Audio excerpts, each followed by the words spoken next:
Paz do Senhor, meus irmãos, Deus abençoe a cada um, no nome de Jesus. Hoje nós vamos falar sobre os dons espirituais.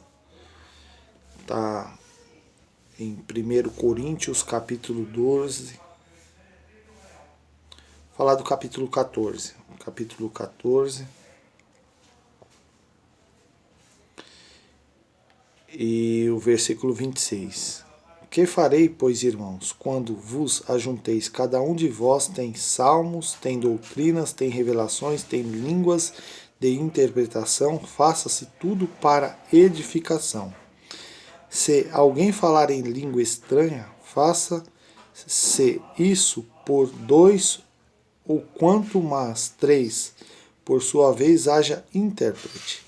Mas se não houver intérprete, esteja calado na igreja e fale consigo mesmo e com Deus.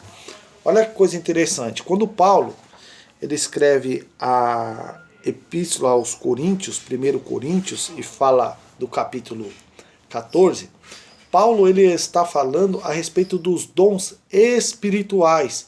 Quando Paulo chega em Coríntios, Coríntios é uma cidade marítima, é uma cidade a qual tinha rotas comerciais, então tinha muitos comerciantes que vinham de barco de outros lugares e era uma cidade muito movimentada.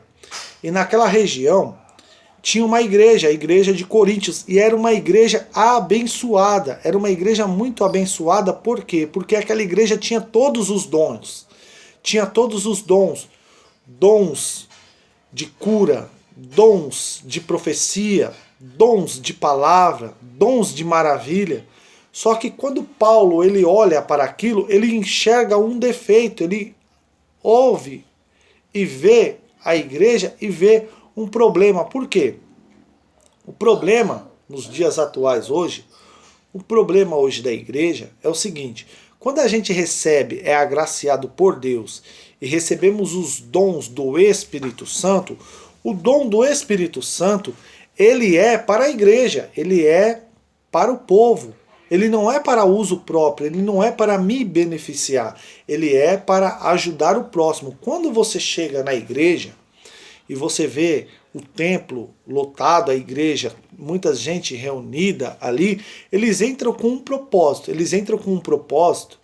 de receber algo de Deus. Eles entram querendo que Deus responda às suas necessidades. E quando você tem o dom do Espírito Santo, esse dom é para ser usado nesses momentos, para ajudar a igreja, ajudar o povo.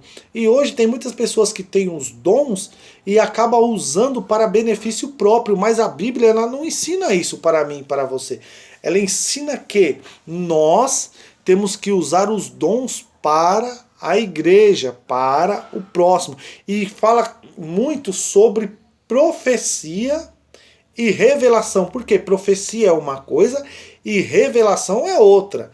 É duas coisas distintas, diferentes. Uma revelação é uma coisa que quando você está na igreja e Deus faz uma revelação, e ainda ele ensina dizendo, olha, quando houver revelação, que há intérprete. Tem que interpretar a revelação para edificação da igreja. Revelação. Profecia é uma coisa particular. Deus toma o pregador e o pregador vai até você e te entrega uma profecia. E profecia a gente temos que ter cautela e sabedoria, porque tem pessoas que vão entregar a profecia e acaba entregando a profecia para a igreja inteira ouvir. A igreja não precisa ouvir. Quem precisa ouvir é quem está recebendo a profecia. Que está recebendo, não quem está na igreja. Porque a revelação já foi feita para a igreja. A profecia é para uma pessoa específica. Então temos que tomar muito cuidado com as profecias e revelações, porque é uma bênção.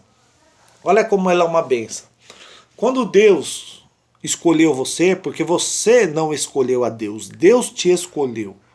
Deus achou graça e te salvou.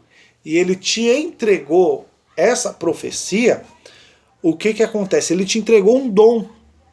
Ele te deu o dom. Porque quando você recebeu, aceitou a Jesus Cristo como Salvador, toda pessoa que aceita Jesus Cristo como Salvador, ela recebe automaticamente o Espírito Santo. Você já tem o Espírito Santo na sua vida. Você já tem. Agora, você busca falar em outras línguas. Não é porque você não fala em outras línguas que você não é batizado com o Espírito Santo. Você é batizado porque você tem. Você tem o Espírito Santo na sua vida. Todos aqueles que aceitam Jesus Cristo têm. Só que você ainda não fala em línguas estranhas. Quando Deus te der esse dom, que você que não tem ainda, que eu acredito que Deus ele vai te dar e vai te abençoar, o que acontece? Usa esse dom para ajudar o próximo, não usa para si próprio. Por quê? Porque temos que tomar cuidado.